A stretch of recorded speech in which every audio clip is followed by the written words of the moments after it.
Episode 24, when the organization pretends nothing is happening. Some days it hits you in the chest. Other days it's more like background noise, but it's there. The low thrum of something being very wrong, very far away, and yet somehow right here. You see the headlines, the photos. You scroll past them, but your body doesn't. Your stomach clenches. Your jaw tightens. And then it's 9:05 and you're in a meeting where the first item is Q1 pipeline. No one says a thing. It's like we're in a bubble. Like there's a tacit agreement, let's not bring the outside in. Except you are the outside. You bring it with you. It's in your breath, in your sleep, in the way your hands hesitate over the keyboard. And it's disorienting because there's no shared language for it, no ritual, no place to put the ache. And by outside, I don't mean the weather. I mean the war you just read about, the videos of children pulled from rubble, the genocide unfolding while your inbox fills, the images of people protesting for their lives while your Slack pings about deadlines. I mean, the crushing injustice, the inequality that keeps repeating itself in new forms. It's all right there in your pocket, in your feet, in your chest. So it turns into something else. Fatigue maybe, or cynicism, or just detachment. You do the work, you show up, but a part of you is watching from the side thinking, is this really what matters today? And here's the weird part. You're not even asking for a political stance. You're not asking for someone to fix it. You just want to know that you're not the only one whose heart hurts. But when no one names it, it starts to feel like your pain is out of place, like your empathy is a liability, and that's a lonely place to be. I remember someone telling me in a whisper after a workshop, sometimes I want to scream in meetings, just scream, and instead they nod and take notes. What do you do with that? When the world is shaking and the company keeps asking about velocity, it's easy to think the problem is you, that you're too sensitive, too distracted, not resilient enough. But maybe your sensitivity is intact. Maybe you're awake. And that's hard to carry alone, so maybe don't. Maybe there's someone in your team you trust even a little, someone who might be relieved to hear you say, hey, are you finding it hard to focus lately? Not as a complaint, just a signal, a crack in the surface. Or maybe you take 5 minutes after lunch and just feel.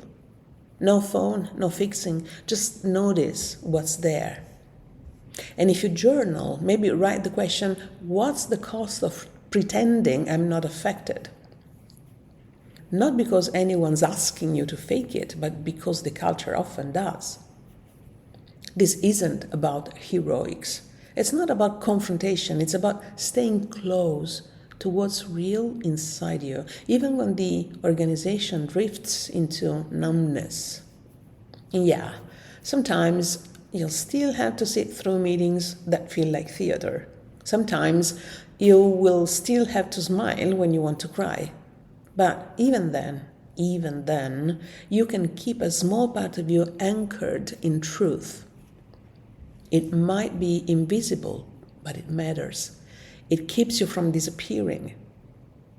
So maybe that's the move today, not fixing the system, just not abandoning yourself inside it. And maybe that's already enough to feel a little more solid on the inside. You might not be able to change the org chart or the comms strategy or the team culture, but maybe you can take a quiet breath before a meeting. Maybe you can put a stone in your pocket just to remind yourself that you're here, that you have weight, that you are real. Maybe you can look someone in the eye for just a second longer when everything else feels slippery. And maybe you can notice who else looks tired, who else seems like they're holding something too big to say. You don't have to do anything about it, just noticing it is already contact. And sometimes that's what starts to shift the atmosphere. Not big speeches, not open letters, just small moments of truth that break the spell of pretending. The organization might not make space for grief or outrage or tenderness, but you can. You can make a little room for what's real, even if it's just in your notebook or in your breath, even if it's just a quiet knowing, I feel this, I carry this. I don't need to erase it to belong. Because, let me be honest, if belonging requires you to go numb, is it really belonging? So maybe today the most radical thing you can do isn't protest or shout or demand. Maybe it's something much quieter. Maybe it's just refusing to go numb. Maybe it's letting your care be visible, just enough. And maybe, just maybe, that makes space for someone else to do the same. And slowly, quietly, the air changes. Not everything needs to be spoken to be shared. But you don't have to disappear to stay employed. You're allowed to be a whole person, even here, especially here. And if you're not sure where to start, here are a few questions to carry into the day. Where in my body am I holding tension that doesn't belong to this meeting? What part of me feels like it has to shrink to fit in today? Is there someone I could quietly check in with just to say, hey, I see you? What would it look like to be present without performing?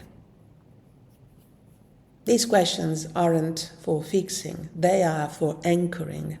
They are for staying awake when the culture wants you asleep.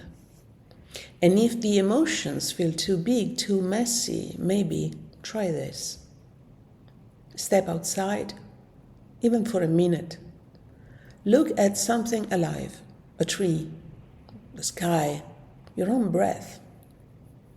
Let yourself feel the ache without rushing to make it useful.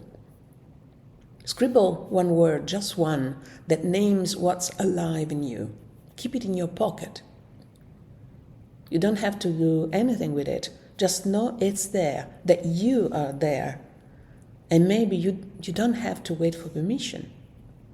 If there's something you need that the organization isn't offering, maybe a space to talk, to sit together in what's real, you might not need a formal process.